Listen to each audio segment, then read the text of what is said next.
Hello and welcome to this solution video of Waec Wassce 2023. I've been pretty late to solve this paper as I have left Africa, but I did not forget you guys, and I want you to give an experience of world-class solution videos so that you continue to subscribe to my channel. So let's get started with question number 1. Question number 1 says, what is the solution of this one? If 9cx is equal to 4 times this, find the value of x. So we know that this is the formula for NCR. It is n factorial over n minus r factorial, right? So this is what we will apply here. So 9 factorial divided by 9 minus x factorial, and then x factorial, right? Similarly, on the right side, 4 will remain 4, but inside it will be 7 factorial, because 7 is the n here, divided by 7 minus x plus 1. Now you will wonder why plus 1, because x minus 1 is being subtracted from 7, so this minus will make this x negative and this negative 1 positive. And then we have x minus 1 factorial. Now we have factorials on both sides. Let's try to see how can we cancel it. So this one is bigger and this one is smaller, so we'll break up this one. So let me write this one first. X times x minus 1 factorial. That's what we can write this one as, right? X is x, but the next number lower than x is x minus 1 factorial, and which is just like this, so I stop here. This will be 7 plus 1, 8 minus x factorial. This was factorial here. So this is 9 minus x. Again, 9 minus x is bigger than 8 minus x. So we will write here 9 minus x times 9 minus x minus 1 factorial, which is nothing but 8 minus x factorial. Same thing again. 9 minus 1 will be 8 minus x factorial. So exactly same. 9 and 7, they have to be similar. So 9 times 8 times 7 factorial. This is what we can write this as. And no change on the right side. 4 remains 4. 7 factorial remains 7 factorial. So I hope you understand that 4 multiplies with only numerator, not with denominator. This will be 8 minus x factorial now, and this will be x minus factorial. Now both sides have these, so we can cancel out. That was the purpose. This is also 8 minus x factorial. This cancels out with this one. This is 7 factorial, cancels out with 7 factorial. So everything on the right side cancelled out except for 4, and 4 can also be cancelled. 4 times 2 is 8. So on the left side we have 9 times 2, 18. 9 minus x and x. On the right side nothing is left, everything is cancelled. That does not make it 0, it is 1. And now we'll cross multiply this. So 18 is equal to x. Let's write x first and 9 minus x. So if I open this, it becomes 18 equal to 9x minus x square. Yeah. So let's bring this both of them to the left side so that it becomes a quadratic equation. We get x square minus 9x plus 18 equal to 0. And if I break the middle term, split the middle term, I will get x square minus 18 is 6 times 3 is 18, right? So 6x minus 3x plus 18 equal to 0. So we get here x minus 6 minus 3x minus 6 equal to 0. So we get two factors, x minus 3 and x minus 6. So we get two answers for x. X is equal to 3 and x equal to 6. So we got two answers, and they said values of x. That means there are two values of x, 3 and 6. We solved it.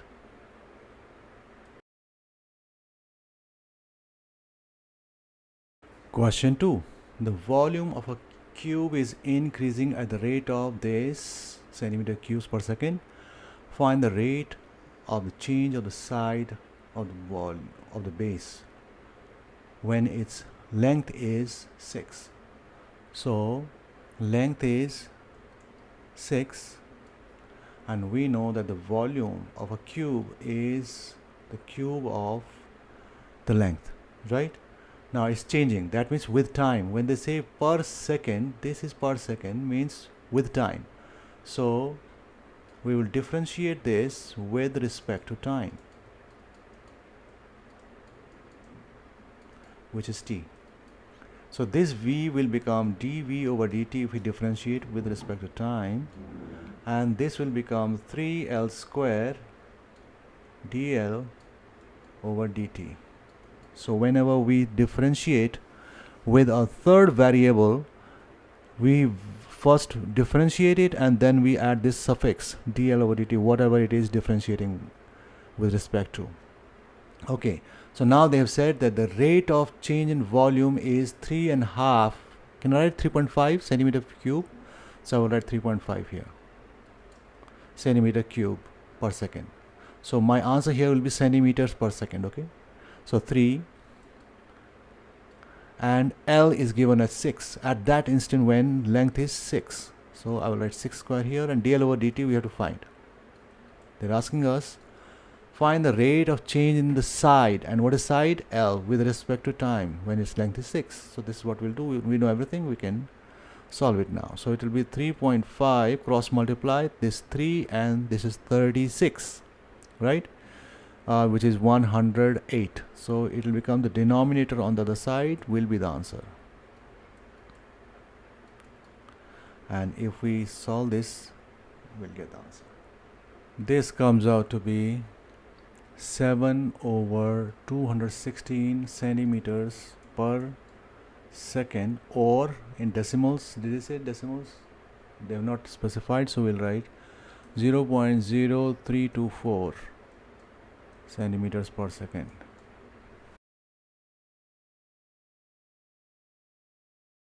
This is question number 3, A part.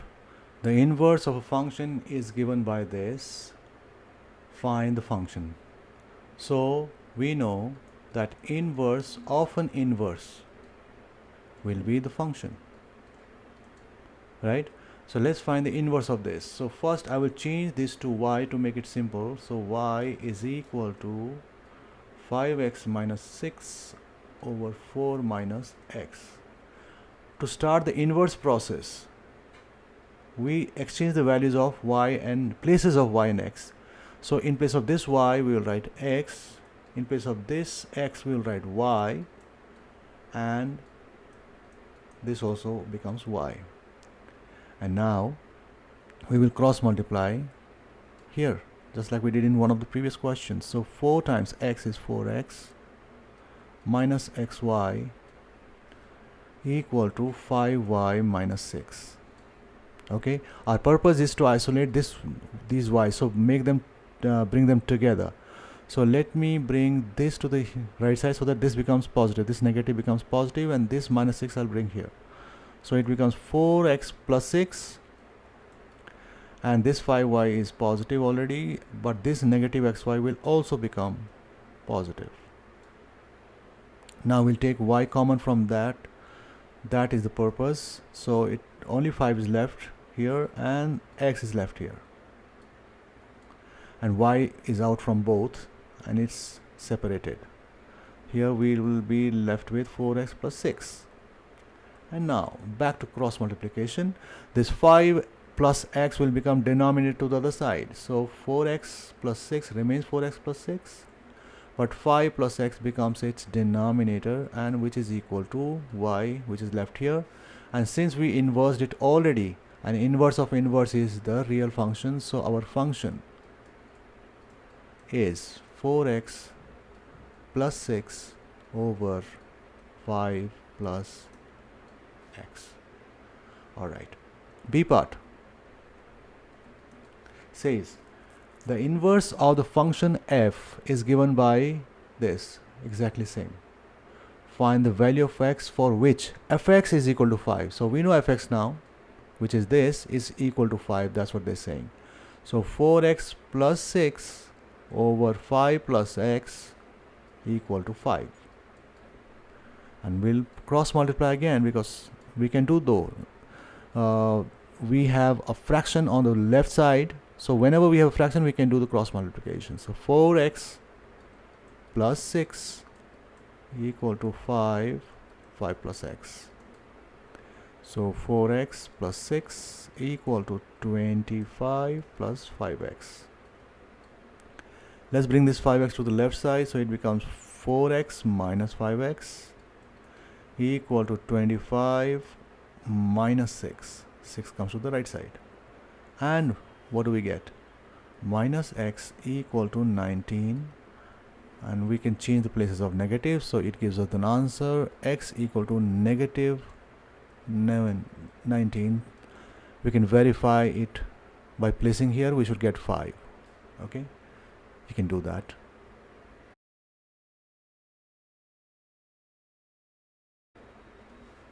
Question number 4.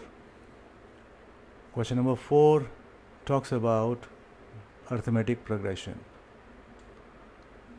The first term of an AP is minus 8. So you can write U1 here. U1 is minus 8. The last term, which is the nth term, is 52. The sum of the terms is 286. Find the terms in this series, terms in number of terms, which is n. They are asking us to find n. So first we'll use this one, that the nth term is 52. The formula for nth term is un is equal to u1 plus n minus 1 d. Okay, so we don't know d, we don't know n, but we know the first term and we know what is the nth term. So nth term is 52, first term is minus 8 plus n minus 1 d. Right, so let's bring this minus 8 to the other side. It becomes 52 plus 8 equal to n minus 1 d, which is 60. Yeah, 52 plus 8 is 60. This becomes our one equation. Let's go to the second part, which is the sum of all those terms is 286. So the formula for Sn is n over 2, 2au1, the first term, plus n minus 1 d. Okay.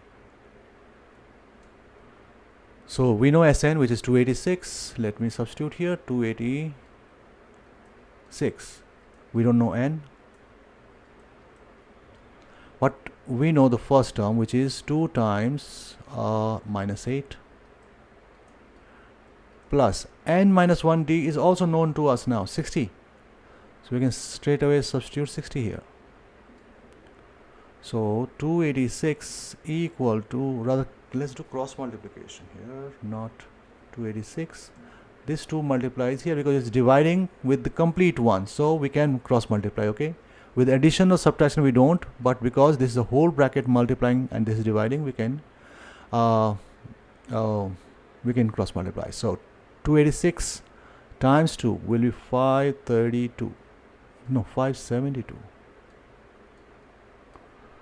equal to n, and what do we have here? Minus 16 plus 60, 44. Alright, so now we can cross multiply again. That means this 44 will become a denominator here. So what do we get here? 572 divided by 44. This is n, and we'll get the answer now. or it will be how much? 1 and 3, 13 terms are there in the series.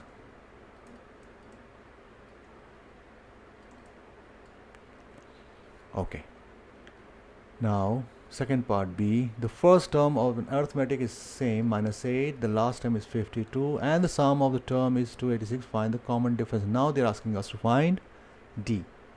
So since we know n now, we can substitute here. So B part we can do here. So n is 13 minus 1, D is equal to 60. So 13 minus 1 is 12, and it is again multiplying with D, so we can carry out cross multiplication by dividing 60 by 12. So D is 5, common difference is 5.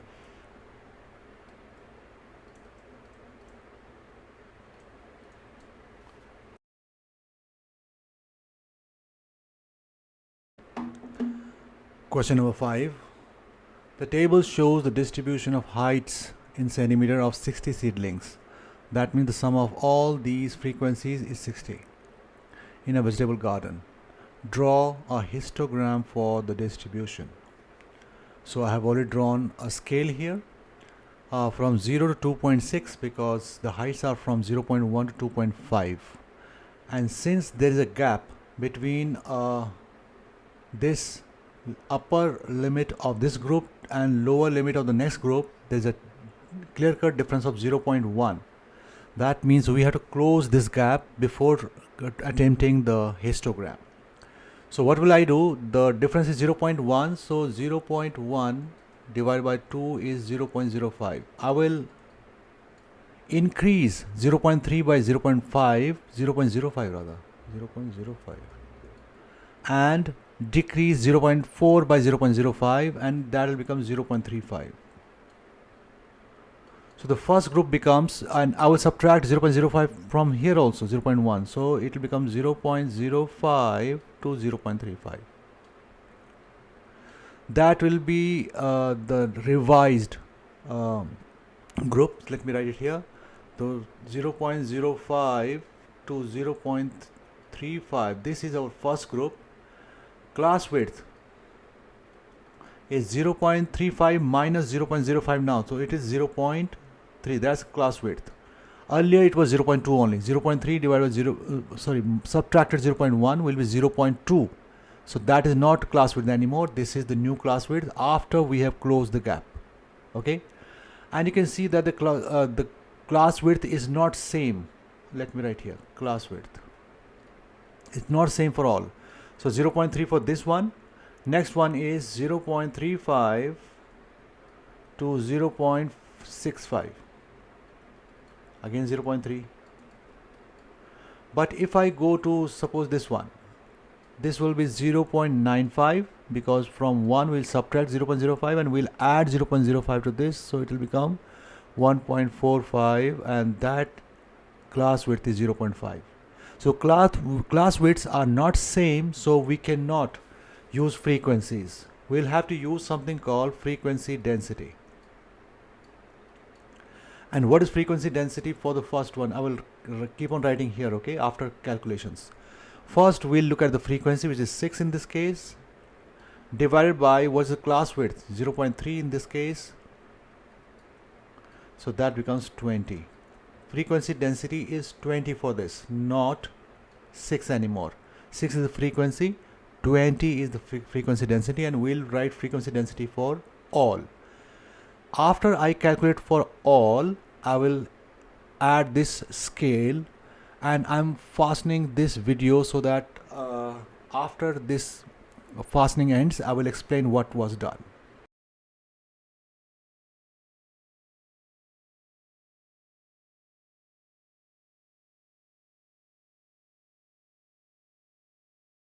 Okay, so I calculated the frequency density for all, and then I added this scale of frequency density. This was height, and it is not a very good uniform graph because of freehand drawing, but you may get the idea. By closing the gaps here between the limits, we got bar to bar. They are connected, and this is called histogram. This is what they were asking us in the first part. Second, use the histogram to estimate the model height, not model class height. Model height means one height we need to know. Which is the tallest here? The tallest bar is here. So to find the model class, we will just connect the one corner of the tallest bar to the corner where it is touching the next bar. Similarly, one from here, because both of them are same height, we'll get exactly in the middle, because this is 30, this is 30, so we're getting it exactly in middle, which will be between these two, which is 0.8 here. So model class is 0.8 centimeters.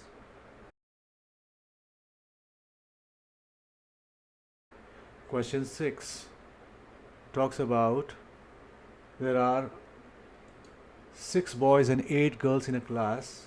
6 boys, 8 girls. If 5 students are selected from the class, find the probability that the more girls than boys are selected. So let's make a table first. Boys and girls. We want more girls than boys. So to make it 5, when do we have more girls than boys? So if we have 3 girls and 2 boys, in that case we have more girls than boys. If we have 4 girls than boys, we have more girls than boys. If all are girls and no boys, it is again a case where girls are more than boys. They have not said that at least one boy must be selected, then boys are selected. So 50 will be included here. So either this will happen, or this will happen, or this will happen. Whenever we have or, we add plus. So first we have to select 2 boys from 6 boys. So 6C2. And we have to select 3 girls from 8. Similarly, we'll do here 6C1 times 8C4. And the third case, when no boy is selected and 5 girls are selected, they've said more girls than boys are selected. That is, some boys are selected. That means this case will not be there. So we will not write the third one. Only these 2 cases we will write. Okay. So let's use calculator to find how much that will be. This comes out to be 840 plus 420, which will be 1260. Okay. These are the more number of selections possible. But they said find the probability. That means we have to select now total how many possibilities are there? Total possibilities.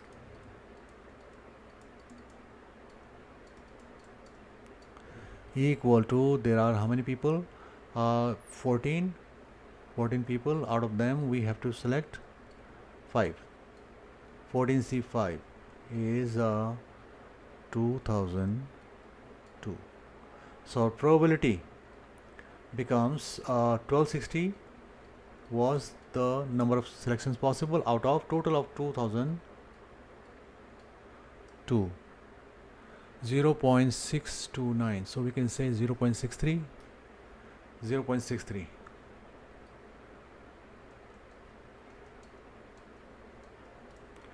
That is the probability.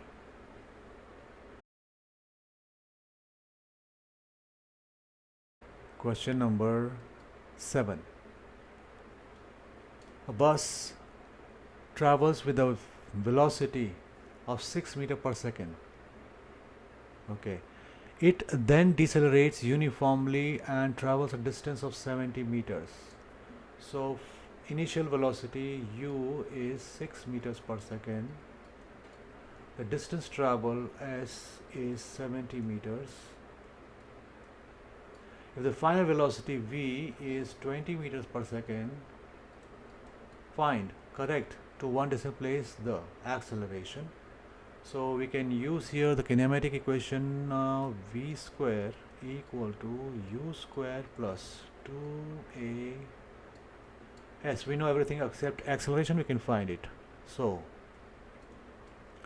20 square equal to 6 square plus 2 times a s is 70 meters.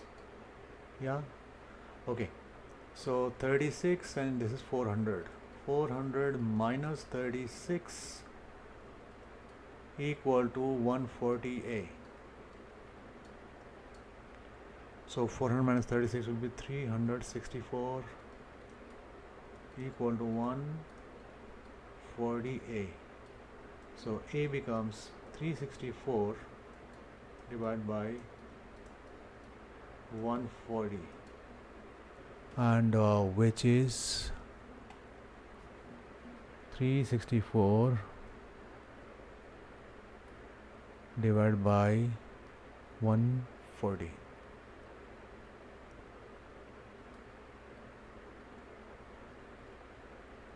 .6, and it is exact 2.6, so there is no need to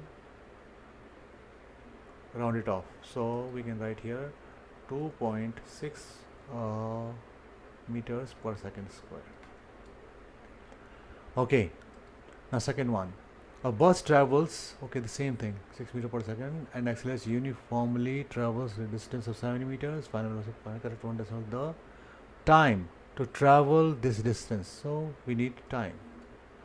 So we can use v equal to u plus at. V is 20, u is 60, acceleration is 2.6, and we need to find time. So 20 minus 60, not 66, I'm sorry, equal to 2.6 t. So 14 equal to 2.6 t. So time comes out to be 14 divided by 2.6, which is 14 divided by 2.6, 5.384. So we can write 5.38 seconds. This thing one decimal place. So time equal to 5.4 second.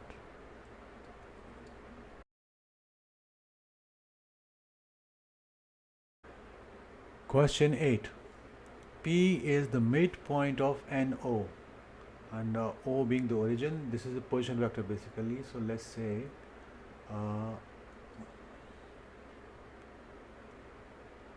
okay, this is N, this is O, and this is P.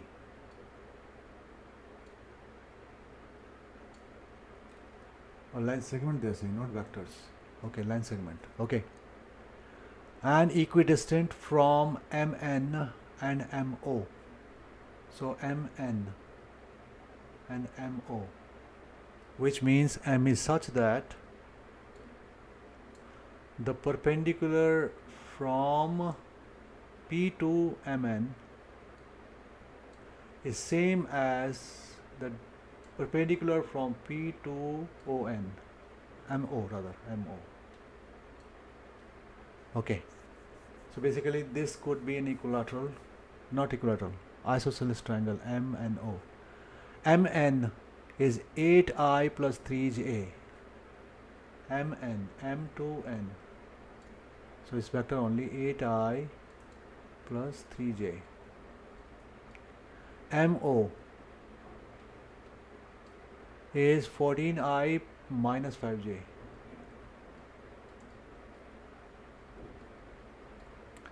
Alright, MP, find MP. So M is here and P is here. This is the vector we need to find out. We can find ON first. How? ON, head is at N and tail is at O, right? And because their heads of these two vectors are theirs, that means if I write Mn minus Mo, it will give us On. Okay? Why? Because their heads are at the two ends of On. So Mn is 8i plus 3j minus 14i minus 5j. Okay, so it comes out to be 8i minus 14i is minus 6i, and 3j minus 5 will be 8j. This is On. And P is the midpoint from origin, is the midpoint, so we'll just half it and we'll get the OP, or coordinates of this point, you can say. Coordinates of this point if it is in 2D Cartesian plane. So it will be minus 3, 4. Yeah, if I divide this by 2, the OP will be minus 3i plus right? Yeah, plus 4j. Okay, but the question was, what is the MP, the vector MP? So M is here, P is here, and we know that MP, if I want to start at M and reach at P, I can go this way, right, first, and then this way. So I can write minus MO, rather MO, only MO, from M to O and then O to P. So MO is how much? 14i minus 5j.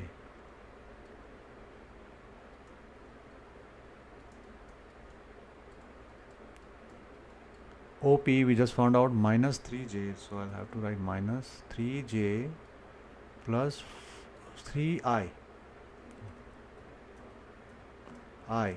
plus 4j.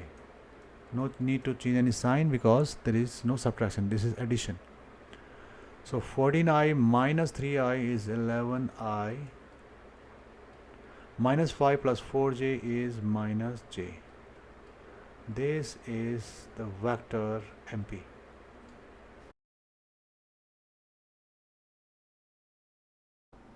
Question 9, which talks about first principle. We have to find derivative of this with first principle. It has two parts, 4x and minus 7 over x square. So let me break it in two parts, y1 which will be 4x and y2 which will be 7 over x square. And actual y is y1 minus y2 because there is a negative in between them, right? So to find the derivative with first principle, we add a small amount y and x to both sides. So the first one will become y1 plus delta y is equal to 4x plus delta x. This is our y1. I will do y2 here. y2 plus delta y is equal to 7 over x plus delta x. Since delta x is added to x, so square will be applied to it also. Alright, so now the next step is that we subtract the new equation from the original function from the new function. So it will be y plus delta y of this left hand side minus y1 equal to 4x plus delta x minus 4x. So right minus right, left minus left. Same thing here, y2 plus delta y minus y2 is equal to 7 over x plus delta x square minus 7 over x square. This will give us the answer easily. This was y1, so y1 minus y1 cancel out, so delta y is equal to 4x plus 4 delta x minus 4x. 4x and minus 4x also cancel out. So delta y is equal to 4 delta x. Divide both sides by delta x. So we get delta y over delta x is equal to 4 because delta x and delta x cancel out. Now if we give a limit that delta x is approaching 0, it is very, very small amount, then we get the derivative. In that case, delta y becomes dy and this becomes dx. So dy1 over dx actually equal to 4. So we got the derivative of the y1. Let's do it here. y2 minus y2 cancel out. Delta y is equal to, and there are two fractions, we'll find their denominator and their LCM, which will be x square x plus delta x square. This will be the LCM. Now this x square will multiply with this as 7, so 7x square, and this x plus delta x square will multiply with 7 on the other side, x plus delta x square. Now delta y will be, let's open this one, so it will become 7x square minus, this will open up, so 7 will remain 7, but inside will be, we'll use this identity, a plus b whole square is a square plus b square plus 2ab, right? That's what we'll use here. A square plus b square plus 2ab, okay, over, and let's not open this, let's keep it like this, x square x plus delta x square. Okay, now we'll open this bracket so that we cancel out things. So delta y is equal to 7x square minus 7x square minus 7 delta x square minus 14 x delta x over x square plus not x plus, we multiply, right, x plus delta x square. Okay, now these cancel out and it becomes delta y equal to, out of these two we can take delta x common, rather let's take 7 also or leave it, no problem. So let's take minus delta x common from here, so we are left with what, 7, because negative taken out, 7 plus 14x, so 7 delta x plus 14x, yeah, because this is squared, so one x is, delta x is out, so it is left like that, x square x plus delta x, and that was the purpose. This delta x will bring here, so that it becomes again the same format, delta y over delta x equal to negative, okay, only negative left, right, 7 delta x plus 14, okay, x over x square x plus delta x square. Let's use this space here now. We will again apply limits that delta x is approaching 0, limit delta x is approaching 0, so this becomes dy over dx, in this case dy2 over dx, okay, and because delta x is approaching 0, this will become 0, this one, so we'll be left with minus 14x on top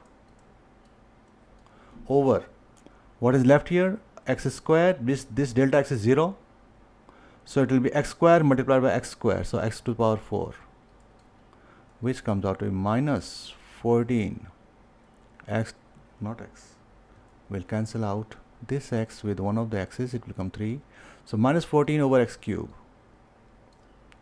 but we found the derivative separately. Now we will have to use our actual solution.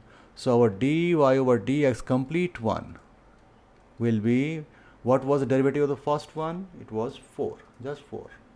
Yeah, 4 minus, and then here we got minus 14 over x cube.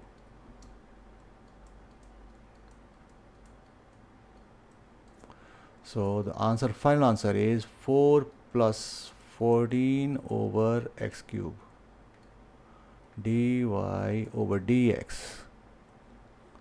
This is the derivative with the help of first principles.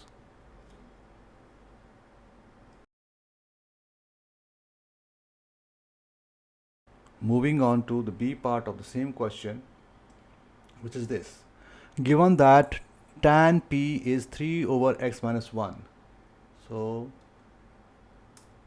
tan p is 3 over x minus 1 and tan q is 2 over x plus 1. Find tan p minus q.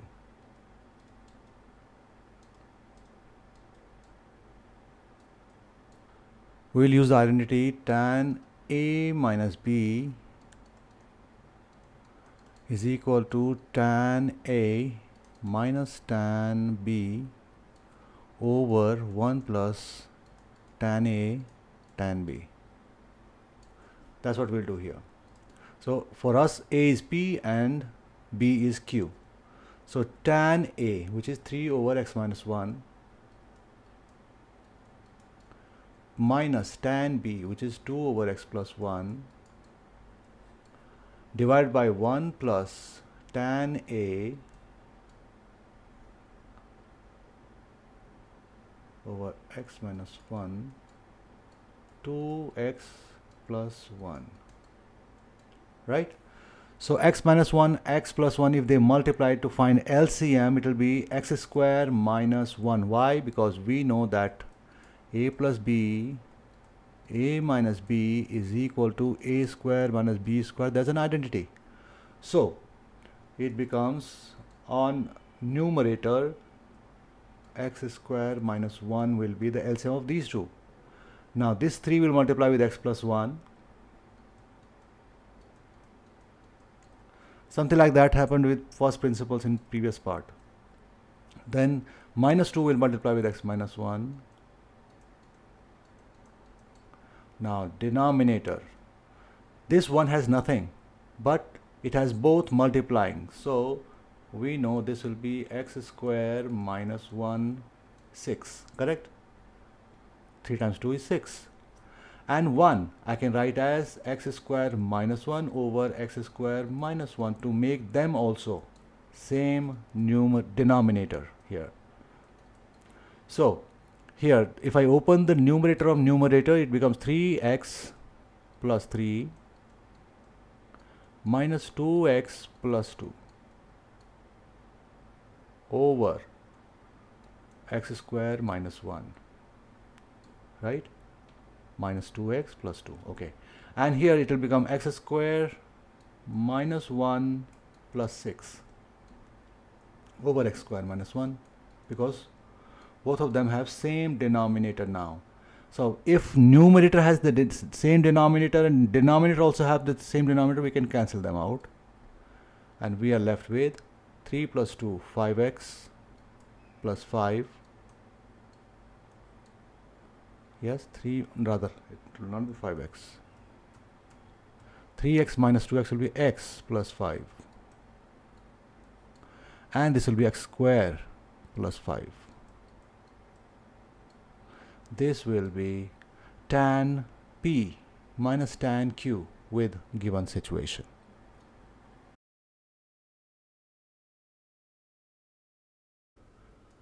This is question number 10, which says a quadratic polynomial gx has 2x plus 1 as a factor. So we'll use factor theorem, which says if the factor is 0, 2x plus 1 is 0, gx will also be 0. Okay, so if 2x plus 1 is 0, that means 2x is equal to negative 1 and x is equal to negative half. So if I substitute this x into this, it has to be 0. All right, so that's the first situation.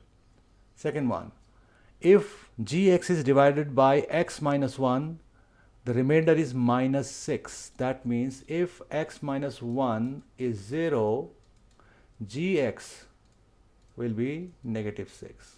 So what is x in this case? 1. That means g1 is 6. All right. Third, when it is divided by x minus 2, so y equal to,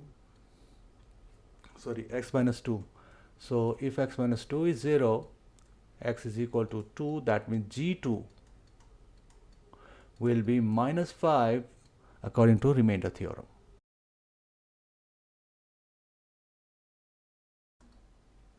Question number 10. Express this as a partial fraction, that is a part, and that's what we'll focus on first. So let's assume that 8x square plus 8x plus 9 over x minus 1, 2x plus 3 square as a partial fraction will be a over x minus 1 plus b over 2x plus 3 without any power first, and then c 2x plus 3 square.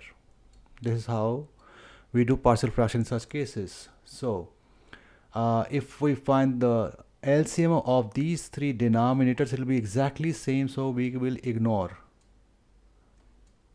them, but we'll have to multiply the other two denominators with ABC. What will it look like? It will look like this: 8x square plus 8x plus 9 equal to a, and a will multiply with 2x plus 3 square because that is the one remaining from this. It has x minus 1 already under this. So then b has 2x plus 3 under it. That means it needs to be multiplied with x minus 1 and another 2x plus 3. And c is having a square of this one. That means only x minus 1 is left to be multiplied with this. So now we have to find the values of a, b and c with some manipulation. So I'll assume that let x equal to 1. Why? Because I want to make this 0. 1 minus 1 will be 0, right? So that is the purpose. So I'll substitute x equal to 1 in whole of it.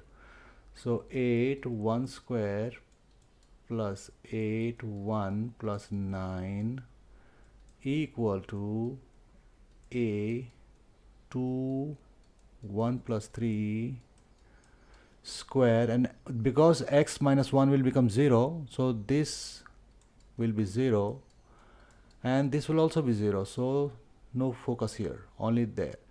So 8 plus 8 is 16 plus 9 is 25 equal to a, and 2 plus 3 is 5, 5 square is also 25. That means a is 25 over 25, 1. This is a.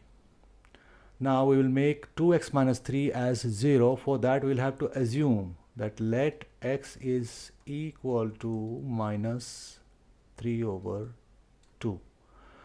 So we'll substitute x equal to just like this, minus 3 over 2 everywhere. So 8 minus 3 over 2 square plus 8 minus 3 over 2 plus 9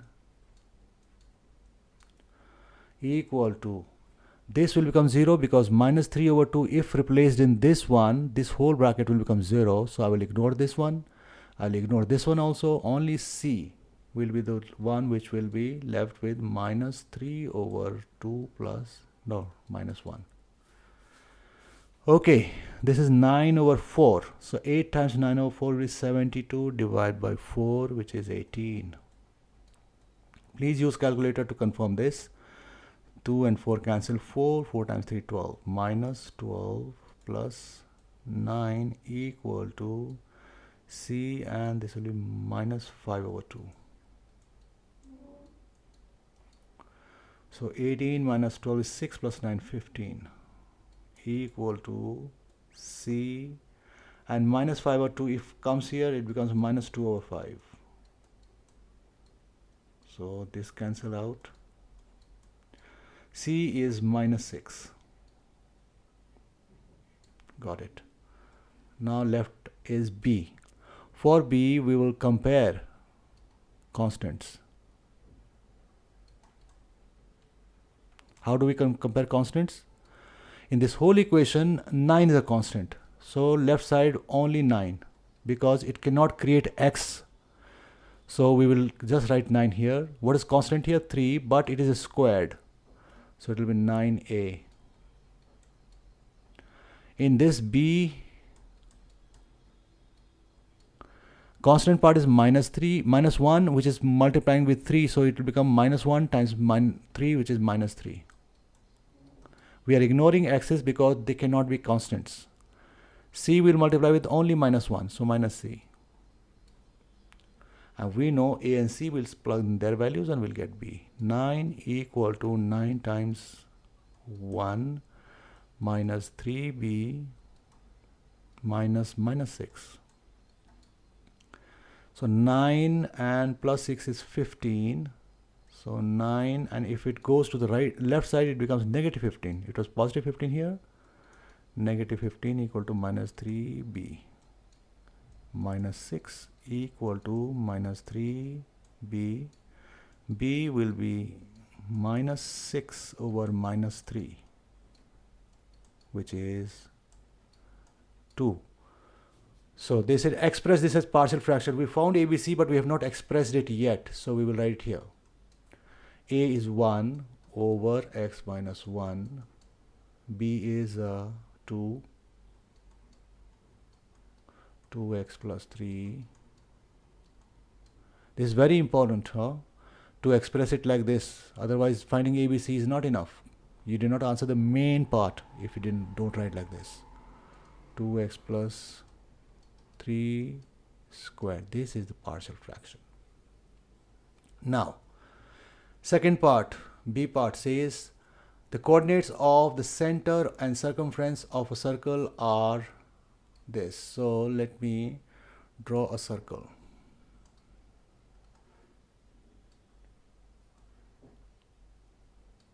No, we don't want to type anything. Okay. So the center's coordinates are minus 2, 5. And 6 pi is the circumference. So circumference is pi, rather 2 pi r, let's write 2 pi r, right? Circumference. They have given it as 6 pi. So 6 pi is equal to 2 pi r. If I divide both sides by 2 pi, what do we get? 2 pi cancel here. So r comes out to be 3. Because pi and pi cancel as here also. So radius of this is 3 units. So now the equation becomes easy. Okay. X minus the x coordinate, which is 2. X minus minus 2 will become plus 2 square, plus y minus coordinate of y coordinate of the center 5 square is equal to radius square. Okay, and we want this is the equation, right? But if you want to open this, you can open. Let me open this. So if I use the same identity we used earlier, a plus b whole square, which is a square plus b square plus 2ab That will help us, and this will be minus, so a minus b whole square. Okay, so a square plus b square plus 2ab, 2 times x times 2 is 4x, then plus y square plus 25, which is 5 minus 5 square, minus this time 10y equal to 9. 3 square is 9.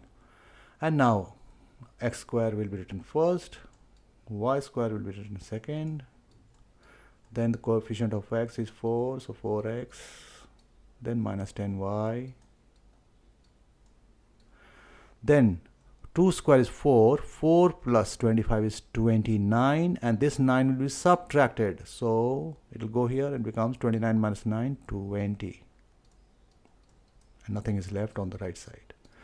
This is the equation of the circle whose circumference is 6 pi, and the center is, the coordinates of center are minus 2, 5. Done. B part also.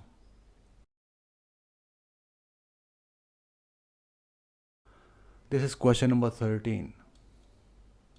A bag contains 16 identical balls, of which 4 are green.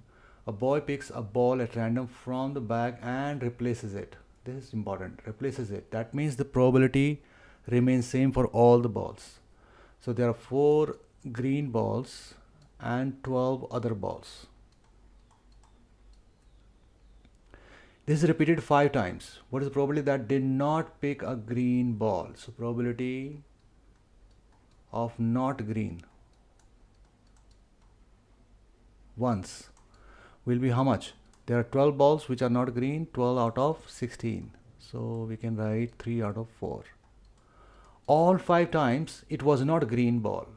So the answer of A part 1 will be 3 over 4 to the power 5, because 3 over 4 times 3 over 4 times 3 over 4 5 times, so it will be power 5. 3 to the power 5 is 243, and 4 to the power 5 is 1024. If you want to write in decimals, it will be about 0.237. Now second one, same thing, but what is the probability that the picked a green ball at least 3 times? So that means it will be at least 3 times. That means 3 times green ball and then 2 times other balls. Then it is possible that 4 times green ball and 1 time other ball. And it is also possible that all 5 were green and none was. They have not said that the other kind of ball should be there. So at least 3 are these 3 cases. So first we'll focus on this one, that 3 times it came out to be green balls, right? Power 3, because probability of green will be 4 out of 16, which is 1 out of 4. That's why it is 3. And other types are coming out twice. But the sequence can be different. The first ball can be green, the third ball can be green, fifth ball, there are so many possibilities. So we will take care of that by writing 5C3 in front. This is the case where there are 3 green balls and 2 other balls in different sequences. Similarly here, 5C4 and 1 over 4 to the power 4 and 3 over 4. The other balls reduced to 1. And the last one, 5C5, which is 1 actually. There is no need to write, but still, I did not write it here. Okay, so 1 over 4 to the power 5. And the other color of ball did not come out, so I will not write it. And then we will just add them, because either this will happen or this will happen or this will happen, and by OR rule they add up. So 5C3 will be 10, 10 and then 3 square 90 out of how much? Again same 1024, because 3 fours here, 4 fours here. Okay, equal to here it will be 5c4 will be 5, and then we have just 3 here. 1 to the power 4 will not make any difference, so 15 over 1024. Here this is 1, this is 1, so 1 out of 1024. Add all these three, so 90 plus 15 in 105 plus 106. Total answer will be 106 over 1024.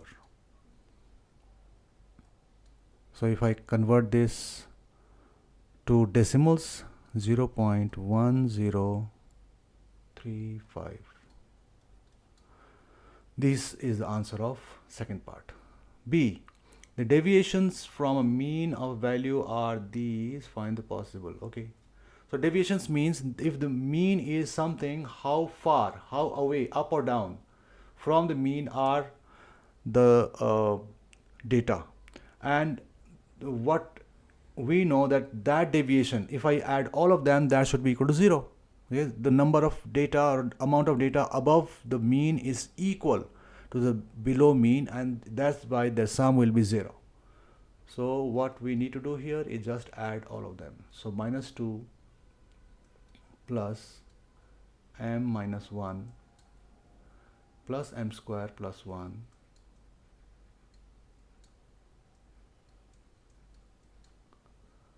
then minus 1 and 2, let's add them together, it will be plus 1,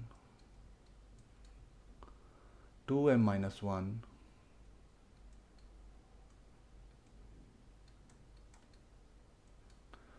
okay, then we have minus 2 also, and that should be equal to 0. So minus 2 minus 1 is minus 3, rather we can cancel this and this one. Okay, this minus 1 and this plus 1 is also cancelled. So minus 2 and minus 2 will be minus 4. M and 2m, 3m.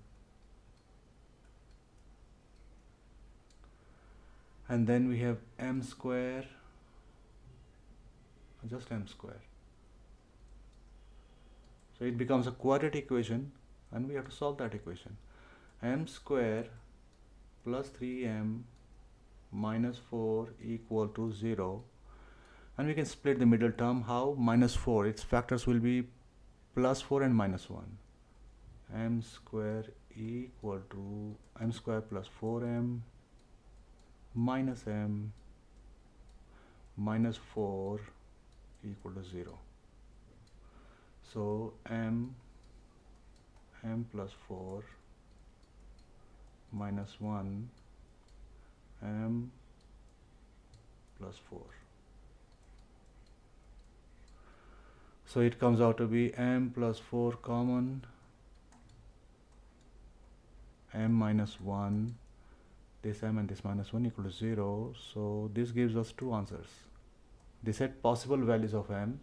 So possible values are m equal to minus 4 and m is equal to 1. These are the two possible values of m.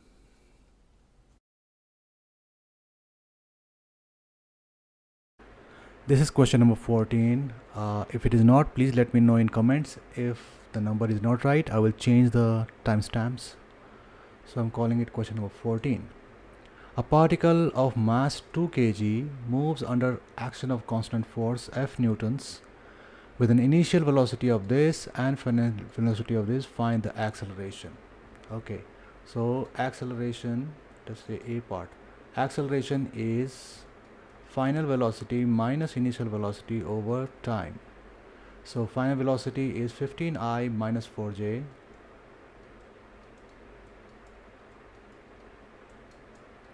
minus 3I plus 2j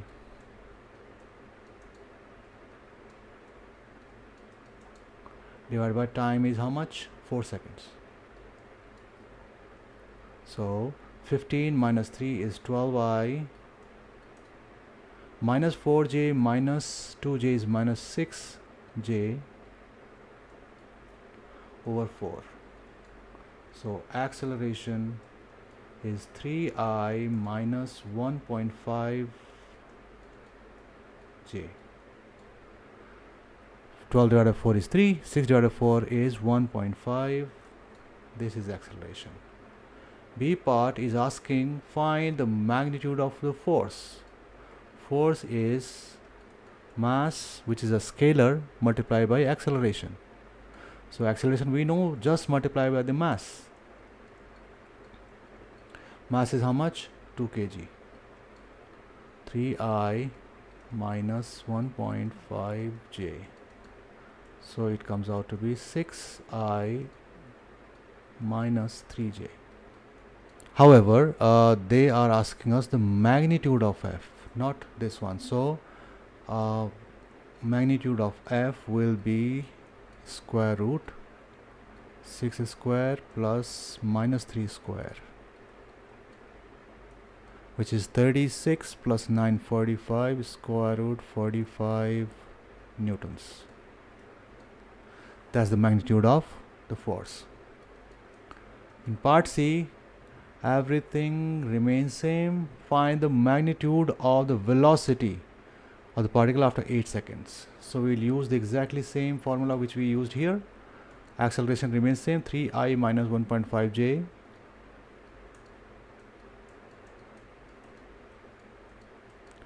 equal to V, we don't know, but we know the initial velocity.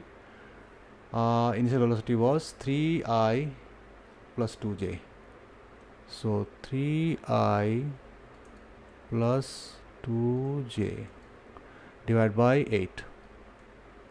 So first cross multiply, 8 will multiply with this, 8 times 3I will be 24I.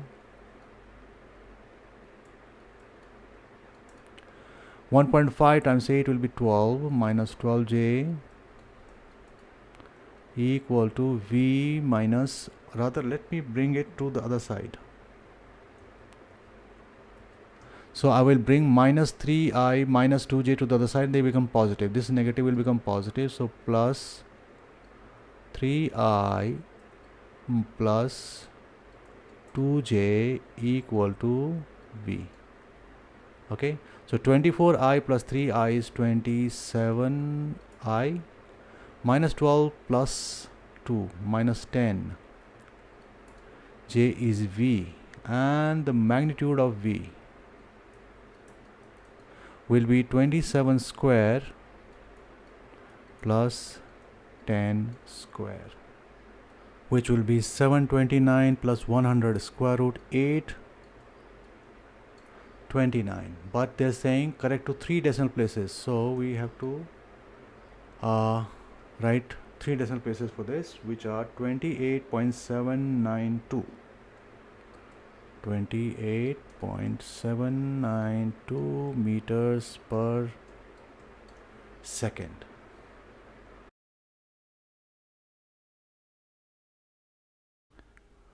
Alright, the last question, number 15, supposedly. If it is not, please let me know. A seesaw pivoted at the middle is kept in balance by weights of Richard, John and Philip such that only Richard, whose mass is 60 kg, sits on one side. Okay, so let's say pivot is at center, they're saying. Richard sits here. His weight, not weight, his mass is 60 kilograms. And then John and Philip will be sitting here, and if they sit at distances of 2, 3 and 4 meters. So this is 2 meters, then we have 3 meters away John, and then we have 1 meter further because this is 3 and 4 meters, right? So 3 plus 1, 4 meters. Philip is here, and they are balanced respectively from the pivot. Okay, Philip is 15 kgs, so this is 15 kgs. Let's call John as j kgs. Okay, find the mass of John. Okay, so we will calculate moment for them now. This will be anti-clockwise, this will be clockwise, and this will also be clockwise. So clockwise and anti-clockwise moments will be equal. So 60 multiplied by the distance will be the moment by Richard. 60 multiplied by 2 will be equal to J multiplied by 3. From the pivot it is 3 meters away, and 15 Philip is 4 meters away. So plus 15, which is Philip, times 4, its distance. Okay, 120 is equal to 3J plus 60. So let's bring 60 to the left side. 120 minus 60 is 60, equal to 3J, and J comes out to be 60 divided by 3, which is 20 kilograms. Mass of John is 20 kilograms. B. A body of mass 12 kg rests on a rough plane inclined at 30 degrees. So B and first part. This is a body at 30 degrees at rest here. The weight, rather the mass is 12 kg. That means it will be 12 times, take G equal to 10, they are saying, right? 10. So 120 newtons downwards will be the weight of this body. Okay, the coefficient of friction between body and the plane is 2/3. So the coefficient friction is 2/3. The force of magnitude P newtons acts on the body along the inclined plane. Find the value of P if the body is at the point of moving. So it is, of course, P will be upwards, right? They have not said whether it is upwards or downwards.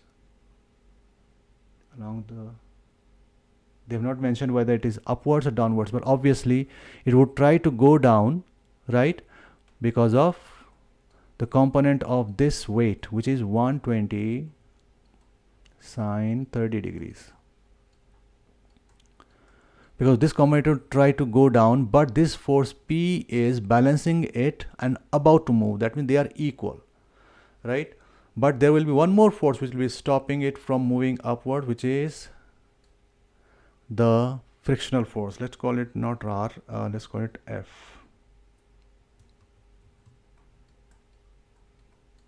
These two forces will be equal to P. And let's talk about P first, F.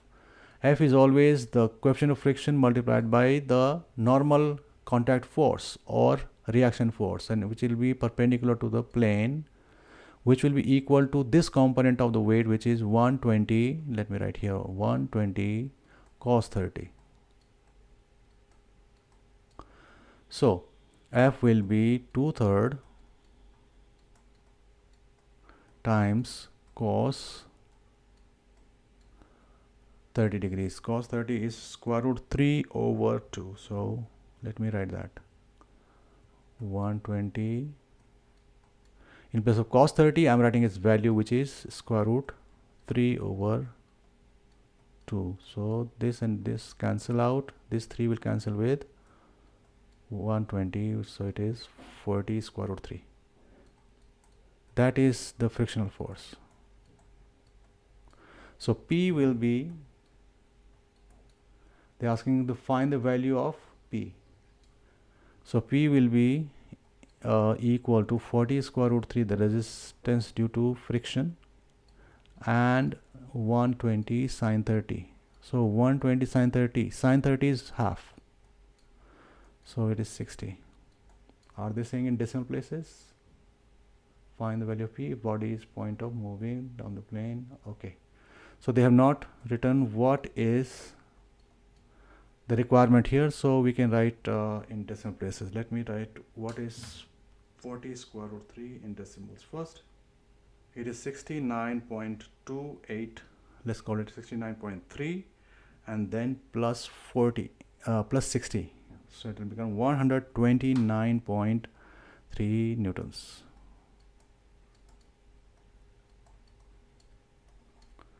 Okay, now a body of mass 12 kg, exactly same thing, rests on the rough plane inclined at 30 degrees. Same thing. Horizontal, the coefficient of the friction between is 2/3. Same thing. Magnitude of P, Newton along the inclined plane. Find the P if the body is at point of moving up. Okay, it was down. My mistake. So whatever answer we have written here, it is for part 2, because we said moving up the plane. I did not read this well, so I will do the other one here. In that case, only one mistake, only one change will come. This frictional force will join the force P, but P will not be in this way now, because they have already said it is down in the part 1. They're saying down. So P and these force, they will balance F. That's what it will be. So let's see. So this was already 60. Okay, and then we have P equal to 69.3. That's what it was, right? The frictional force we got 69.3, the 40 square root 3. All right, so P straight away comes out to be 9.3. 69 point minus 60, which is 9.3 newtons only. That's it.